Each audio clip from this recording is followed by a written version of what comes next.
Hey everybody, welcome back. This is Mike of Spectre Comics, and today I wanted to continue my Talk and Draw series with a third video, and the topic is Improve as a Creative Person, or Keep Learning and Keep Improving. And as I speak, you get to watch me work on Spectre Comics Issue 6, page 22. And this is a different kind of page than you've seen me draw before, where there was a lot of background and scenery. The first panel on this page has like an establishing shot where we're showing the crew has returned back to the Zebulon, the main carrier vessel that they use on their missions. And then the rest of the panels on this page is just generally a talking head shot where we're just going through the scene where Arco is doing a Zoom call with his leaders back on Optos. But just a lot of dialogue and character faces on this page. This should be a quicker page than some of the other pages I work on because there's not a lot of background, but it's still taken me a long time. But we are within striking distance of completing this Spectre issue, so I'll have to up my comic making game to finish this thing before the end of the year. And finish it sooner if I'm lucky, but I'm usually not that lucky. Again, as in most of my videos, I'm working on a Wacom Cintiq 13 HD tablet, and I'm using Photoshop Elements 2019 as my drawing program. So let's get started. I recently watched a video here on YouTube from another YouTube artist, and the topic was the worst advice for artists that we've all heard. And the gist of the video was that there are so many non-specific tips that you hear on the internet and on YouTube from different artists, and they're not very specific and a lot of times not very helpful. And tips like, draw every day and don't use references for your art because it's cheating, stuff like that. The truth is, a lot of us cannot just improve by continuously drawing daily. I find that sometimes you do need a little instruction, and it may happen that you can draw and eventually figure it out. But with a little coaching or instruction, you can speed up the process, which is the goal. We're all trying to save time. And in some cases, you can draw all the time and never get it. I mean, drawing's a skill. Some people are naturals, and I do believe that the people who aren't naturally gifted at drawing can learn how to do it. But again, a little bit of instruction can go a long way. It's funny because I've been drawing all my life, and I used to draw the comic characters that were in the newspaper. Garfield, I specifically remember, was a topic of a lot of my early artwork, and I think that was the case because we all used to order the Garfield books from the old Scholastic flyers we used to get back in grade school. And for me, this was way back in the 70s and 80s. And the funny thing is that at that time, I used to think those drawings were amazing. But obviously, when you look back at them now, they're terrible. They don't stand up. Obviously, I was a kid back then. And the drawings, again, they looked great back when I was drawing them at the time. I thought I was an amazing artist, but when I look at them now, obviously I needed a lot of work. And I bring this up because today, even at my advanced age of 46, soon to be 47 in less than a month, I look at things I drew just a year ago, and I can't believe how bad they were. And this is a good and a bad observation. On the good side, it means I'm learning and I'm improving. And on the bad side, it means that I've been working on this same comic book, this comic series for several years, and now it's telling me that my art is wildly inconsistent.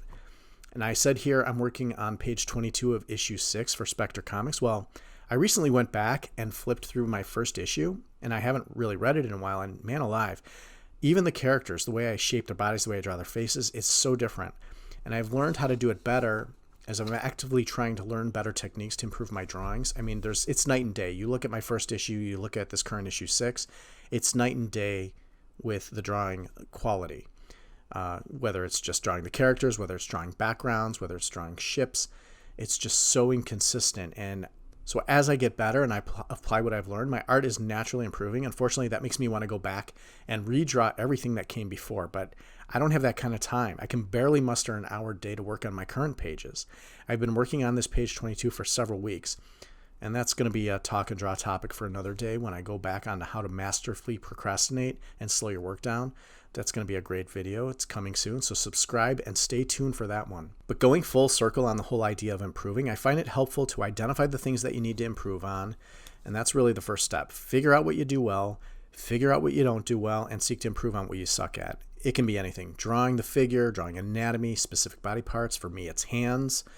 I've made that very clear in several videos. It could also be backgrounds or interior spaces or buildings or vehicles or aliens. I just did a video on alien design and creation in my last video. Check that video out. Links in the description. It's on how I designed Arco, who is featured on this page pretty extensively. And maybe it's not just your drawing. Maybe it's about your ability to design things, or maybe it's your writing. As it relates to comics, writing is just as important as the art. They work in tandem to tell the story and entertain. In relation to writing, there are a few schools of thoughts that I follow when I'm writing my stories. One is Dan Harmon's Story Circle. Dan Harmon is one of the creators of Rick and Morty. Check out my How to Draw Rick and Morty video if you're interested. Link in the description. And Dan Harmon structures each Rick and Morty episode to follow a specific path called the Story Circle. And the path is very simply, number one, characters exist in a comfort zone. Everything's fine. Number two, character wants something. They exhibit a need. Number three, they go in search of what they want and enter an unfamiliar situation. Number four, they adapt to the unfamiliar situation. Number five, the character gets what they want. Number six, the character pays a price for getting what they want. And number seven, the character returns to the comfort zone after paying the price for what they wanted. And to finish it up, number eight, the character is changed. And this is all of Rick and Morty episodes kind of follow this general rule of telling a story with these beats within the story. It's a very simplistic version, but it's an interesting outline to follow the path for your main character. Another method I think about is Anne Rice's method of storytelling. I don't know if there's a name for what she does, but it works so well. It's obviously deliberate, and it's not so easy to achieve. But Anne Rice, who wrote all of the Interview with the Vampire books and the Witching Hour books, along with many other books, structures her stories in such a way that, often she has different groups of characters on different paths. And you'll follow one group of characters through a chapter, and the chapter will end with this like amazing, enticing, you want to know what happens next, this kind of a cliffhanger, like a mini cliffhanger at the end of each chapter.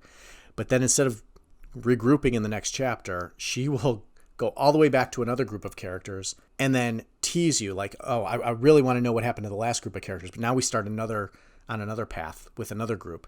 And you'll follow this group of characters, and she'll do the same thing. She'll take them all the way to the point where something is about to happen, something exciting, and then she'll switch back to the first group of characters. And she'll continuously do this to constantly tease the reader and want to keep reading.